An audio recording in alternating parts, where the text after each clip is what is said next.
Welcome to the Commodore Call. I'm Brynn Foley here with broadcaster Joe Weil. And before we start our show, we're going to head to the clubhouse show with Michael Tricarico, where he caught up with Mitch Longo. Mitch went 3 for 4 yesterday, and Falmouth win against the Gatemen 6-4. Here on the clubhouse show, alongside Mitch Longo, Falmouth Commodore's outfielder, I'm Michael Tricarico. Mitch, you came into yesterday's game with 3 hits on the season, but then 3 for 4 last night. What was working so well for you? Just try to keep my head up and just, continue to play the game of baseball, because it's a game of ups and downs, and you really got to try to minimize the downs and just keep playing and competing. And then, the game knows, and eventually it's going to fall your way. Just got to keep your head up and keep playing. It was a struggle to start the year. How did that affect you kind of mentally? It was tough. It was a challenge because, we're facing, the best that's out there. So it's very humbling because, everyone here is the best from their respected schools, and to face all this great talent, it kind of puts you in your place real quick. So looking back on it, I'm kind of glad that I struggled early, to keep me in check, and now I feel like I'm heading down the right path, and I'm going to continue to play real hard. So, how different is it moving from the aluminum bat to the wooden bats that we're using here in the Cape League? It's a little bit different, but it's not anything that I haven't done before. Growing up in high school, probably since my 8th grade year, I played wood in the summertime, so it'll take a little bit of time. As you can see all around the league, guys will kind of struggle a little bit in the beginning with that transition, but at the end of the day, if you can hit it, you're going to swing it. So, it'll take a little time, but I feel like it's going to come around here soon. The team, it seemed like a lot of guys on this team, high batting averages during the college season, but kind of a lot of guys struggling coming into the year. Have you guys all talked about it, and what have you said to each other to kind of help each other out? Just kind of stay the course. We all know what we're capable of, and we know we're all good. And, good pitching will normally be good hitting, most of the time. So, just stay the course and stick to the game, and just see ball, hit ball, and don't make it much more complicated than it needs to be. And, it's going to come around. Have you enjoyed your time here on the Cape so far this summer? Absolutely. It's a great place, great atmosphere, and all the history behind it, and being in the clubhouse with so many great players and playing against so many guys who are probably going to be future big leaguers is something very special, and something I'll probably remember for the rest of my life. What are some of the things you're hoping to work on moving forward the rest of the summer? Probably just staying with the game. Early in the year, like you said, I only came in with 3 hits going into yesterday, so it'll put you in your place, and I just want to continue to keep on playing the game and not get down on myself, and really just continue to keep on competing and playing the game, and go from there. Mitch, thanks for your time. Good luck today. Thank you. That's been the clubhouse show. Brynn, now back to you.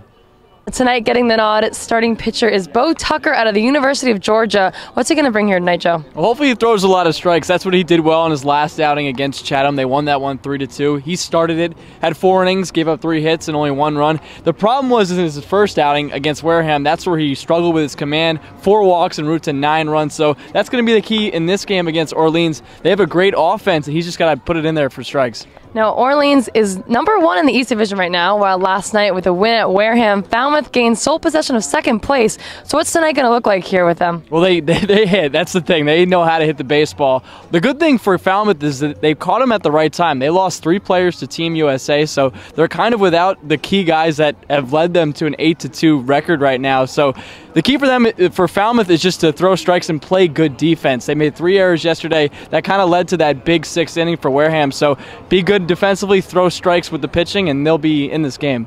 First time these 2 teams are meeting this year, and Orleans is #1, so who's on their roster that's so good? I'll say the right fielder, Kyle Lewis from Mercer. He already has 3 home runs. He's done a great job, 12 for 34, I believe, so far this season. So he's going to be the 3-hitter. Got to get the guys out in front of him so he doesn't get up in key spots.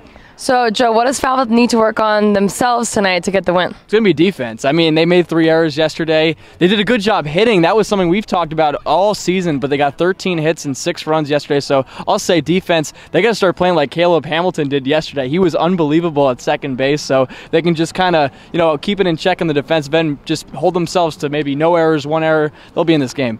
Now, we are in Orleans, Massachusetts, so what's coming up next, Joe? It's going to be the Commodore Minute or so.